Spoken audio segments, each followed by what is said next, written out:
ಸವಾಲ್ ಟಿವಿಗೆ ಸ್ವಾಗತ. ಮೊದಲಿಗೆ ಮುಖ್ಯಾಂಶಗಳು. ಪ್ರತಿಯೊಂದು ಸರ್ಕಾರಿ ಕಚೇರಿಯಲ್ಲೂ ಸಿಸಿಟಿವಿ ಅಳವಡಿಸಿ, ಸ್ನೇಹಮಯಿ ಕೃಷ್ಣ ಆಗ್ರಹ. ಅಕ್ರಮ ಮರಳು ದಂಧೆ ವಿರುದ್ಧ ಕ್ರಮ, ದಂಧೆಕೋರರಿಂದ ಶಾಸಕಿ ಕರೆಮ್ಮ ನಾಯಕ್ಗೆ ಬೆದರಿಕೆ. ರಾಮಚಂದ್ರ ರಾವ್ ಅಕ್ರಮದ ವಿರುದ್ಧ ಮುಲಾಜಿಲ್ಲದೆ ಕ್ರಮ, ಗೃಹ ಸಚಿವ ಜಿ ಪರಮೇಶ್ವರ್. ಬಂಗಾಳ ಏಕೆ ಹಿಂದುಳಿದಿದೆ, ರಾಹುಲ್ ಗಾಂಧಿಯನ್ನು ಪ್ರಶ್ನಿಸಿದ ಬಾಲಕನಿಗೆ ಅಪಮಾನ. ಬೆಂಗಳೂರು ಏರ್ಪೋರ್ಟ್ನಲ್ಲಿ 5 ಕೆಜಿ ಹೈಡ್ರೋ ಗಾಂಜಾ ಜಪ್ತಿ, ಓರ್ವನ ಬಂಧನ. ನಮ್ಮಣ್ಣನ ಹಣೆಯಲ್ಲಿ ಬರೆದಿದ್ರೆ ಸಿಎಂ ಹುದ್ದೆ ಸಿಕ್ಕೇ ಸಿಗುತ್ತೆ, ಪಕ್ಷದ ಆದೇಶಕ್ಕಾಗಿ ವೇಟಿಂಗ್, ಡಿಕೆ ಸುರೇಶ್.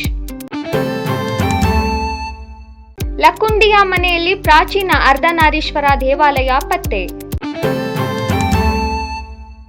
3 ಮನೆ 2 ಕಾರು, ಲಕ್ಷಾಂತರ ರೂಪಾಯಿ ಬಡ್ಡಿ ವ್ಯವಹಾರ, ಈತ ಹೈಟೆಕ್ ಭಿಕ್ಷುಕ.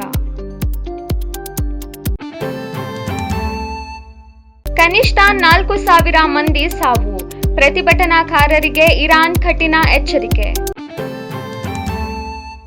ಚಂದ್ರನ ಮೇಲೆ ಬರೆಯಲೇನು ನಿನ್ನ ಹೆಸರು, ನಾಸಾ ಹೊಸ ಯೋಜನೆ. ಇದೇ ತರ ಹೆಚ್ಚಿನ ಸುದ್ದಿಗಳಿಗಾಗಿ ನೋಡ್ತಾ ಇರಿ ಸವಾಲ್ ಟಿವಿ, ಸದಾ ನಿಮ್ಮೊಂದಿಗೆ.